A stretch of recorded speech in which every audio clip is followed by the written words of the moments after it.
with me, George Godfrey. Very soon, I'm going to be catching up with the man, the myth, the legend, Richard Ashcroft, as we discuss that winning track, Bittersweet Symphony by The Verve. It's on the way, but let's kick off the show with a track from them and this one from Arctic Monkeys.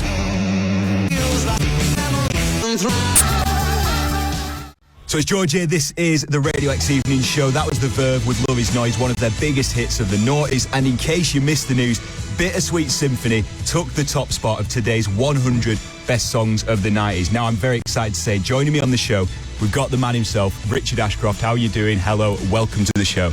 All right, thank you very much. Yeah, I'm all right, thanks, yeah. So first up, obviously, thanks for coming on and congratulations, 23 years on. And this song's still bringing in the accolades, man. How does it feel to know that you've penned some Yeah, I'm all right, thanks, yeah. 100 best songs of the 90s? Now I'm very excited to say, joining me on the show, we've got the man himself, Richard Ashcroft. How are you doing? Hello, welcome to the show. All right, thank you very much. Yeah, I'm all right, thanks, yeah. So first up, obviously, thanks for coming on and congratulations, 23 years on. And this song's still bringing in the accolades, man. How does it feel to know that you've penned something that's just so good? You know, it's an amazing... I think the fans first and then obviously your peers and stuff, they're the two things that count, I think.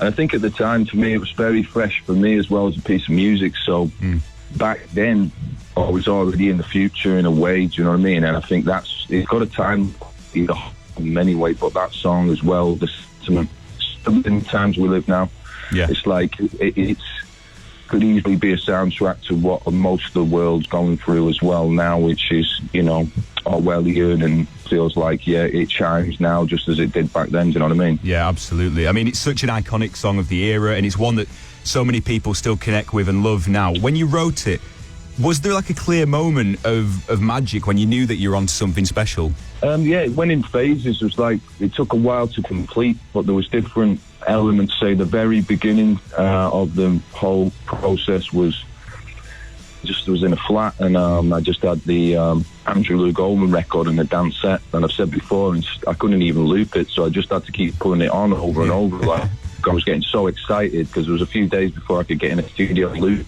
Yeah. The cherry on the cake was when Will Malone put the strings on it and the final mix, and then it was a case of just before it came out, I've said before, I used to sort of put the windows down in the car and play it really loud, just because if you're the sort of originator of something fresh, even you don't know what's going down. So it's like, at first I'd use the traffic lights as a litmus test, like, was anyone think of this?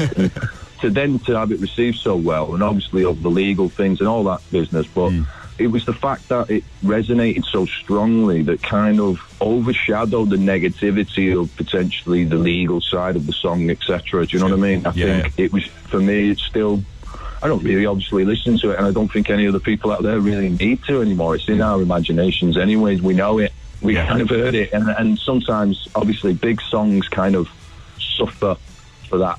Really, it's unfair in a way. Like, sometimes a song that's kind of become an anthem, it like, of course, if you lose control over it and it used in advertising, etc., then it can be diluted, the actual real potency of the song, do you know what I mean? Whereas I think the fact that you can still vote it number one now in 2020 of that decade, when it was such a good decade, I think, for music, innovators and experimentally type people kind of found a way to focus what they were doing into something that the public en masse could enjoy. You know, that's what I wanted to do, to crystallize what I'd done in the Verve in the past, but make it totally universal. Absolutely. I mean, and I think that's the thing about it, is like, no one should be, you know, I don't think people as writers, you go in and go, right, I'm just going to write an anthem and another, or it's not about writing. You don't write to think, you don't write. Some bands do, it seems now, like, imagining the crowd at a stadium or a festival song, you know what I mean? Yeah. This was written before, like, any of that. Of course, there were festivals, but the culture wasn't the same. You didn't write, you know, Noel wrote anthems and stuff. I wrote anthems, but I honestly believe it was done in a different mindset. It was like, these songs have to be killer first, and once people love they make them an anthem because there's 50,000 people singing your lyrics. It was the top of the 100 songs of the 90s here on Radio X, Bittersweet Symphony. We'll come back, Rich, and we'll have a little chat about the decade as well, because I want to pick your brain a bit, but first let's get a song on. This is the latest from Biffy Clyro. This is Space on Radio X. Space, their latest single on the Radio X Evening Show. My name's George Godfrey, and joining me tonight, we've got Richard Ashcroft on the show. Bittersweet Symphony topping the top 100 songs of the 90s. Rich, as a guy born in the 90s myself, even though I was so young, I remember hearing this song absolutely everywhere, and it's part of a small collection of tunes like Don't Look Back in Anger and Song 2 that really take me back to that time whenever I hear them. And I did want to ask, sort of, other than your own music, of course, which songs sort of define the 90s for you? It's funny because I don't get my decades kind of wrong in a way, because if I think of songs like that sort of shifted my mindset, I think Higher Than the Sun, Screamadelica comes in the 90s, doesn't it? What about Massive Attack? Records, you know? Yeah. That to me, I mean, I don't know where that came in the run, but that should be well up there, a couple of there, you know, but certainly Unfinished Sympathy was just unbelievable. There was some really strong hip-hop, but really what had happened is there'd been a little bit of a vacuum, I think, because so many things had happened at the late 80s, that if circumstances had been different, you know, if the Stone Roses had been more like Oasis in sense of like just gone on a, you know, let's get the next album out, then the next one, let's tour that, let's build on that, you know? Sure. The landscape would have been different. So, you know, England, this country, Britain, we've got this ability to sieve out stuff, and we always have from the 50s, 60s onwards. We can pick up all this influence and then flip it around and do our version of it. We want to make music back now because it's never more has it been vital for people, but we're not allowed to play gigs. Yeah. You know what I mean? It's like, we've got to get back, man. We've got to get back on stage. We've got to get sweaty audiences back together again, all jumping up and down and enjoying life.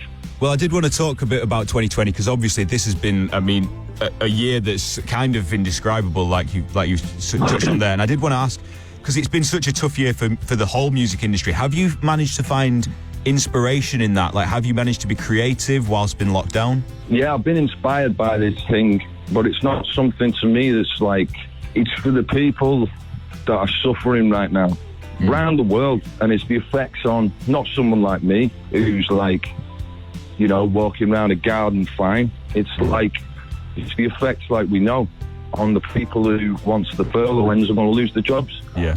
There's a lot of frustrated people out there, and that's what I feel like. It's like, you know, one of the key things of doing a gig for me, I can't speak for other artists, but was that beautiful sense of communal spirit, and like I say, you know, emotions being sort of left there in the room. And same reason why people go to a football match, or, you know, any great form of entertainment where you can kind of let off a bit of steam. Yeah, it's a coming together. So, and I've seen you play these songs live, and you said, you know, you it's an emotional experience for those who come to watch you, who love those songs. I think it was Noel who actually said with Champagne Supernova that for him it's like a hymn, and I totally get that with songs like Bittersweet Symphony. So like you said, when it is safe to get back to these moments, it's going to be so important to kind of heal from what's been happening in the past few months, I guess. And it's been 2 years since Natural Rebel came out, and I'm sure there's so many people like myself that want to know, is there any new music in the works? Have you been cracking on with anything? Yeah, I mean, at the moment I'm about to start an acoustic set of some of the best tunes that, you know, not the best, or a collection of them, but strip them down a touch, and so that'll be my next record, and from there, hopefully, when that comes out, that mythical night in my mind will take place. Yeah. And, you know, I'll move on from there and then carry on creating. So, yeah, looking forward, ladies and gentlemen, for a little bit of old normal. Absolutely. Richard, thanks so much for coming on the show tonight, and congratulations. Thank you, it's a pleasure. Thanks again. Anyone who played on it, helped create that music, all the people who bought it, listened to it, sung along to it in the last 20 years, 20 odd years, who knows. Bless you. Take care. Peace and love. Bye. See you later, mate. Thank you so much again. Radio X.